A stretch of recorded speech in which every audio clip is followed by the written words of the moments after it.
सब माता पिता के बहुत ध्यान देवे वाला बात है। अपना पुत्री के विवाह करे से पहले हजारों बेर सोच के विवाह करे के चाहे वास्तव में। या कोनो लड़की अगर लड़का पसंद कर ले है विवाह करेला तो आई काल खाली दहेज और धन के ऊपर जाए छे। मतलब बड़ी चैलेंज है समाज में। हमनी सब संस्कार और सदाचार नहीं देख के धन कितना है लड़का के पास ऊद खाली देखी छे, लेकिन ये वास्तव में अच्छा नहीं है।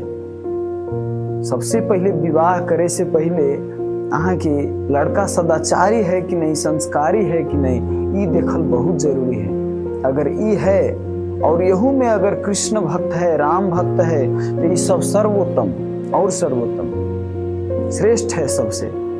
काहे कि अगर उनकरा से विवाह भेल तो हो सके या बाद में भगवान की कृपा से उनकर परिस्थिति बहुत अच्छा हो जाए।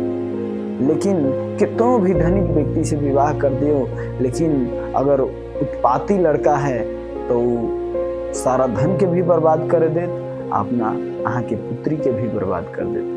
तो बहुत सोच समझे वाला बात है। हरे कृष्ण।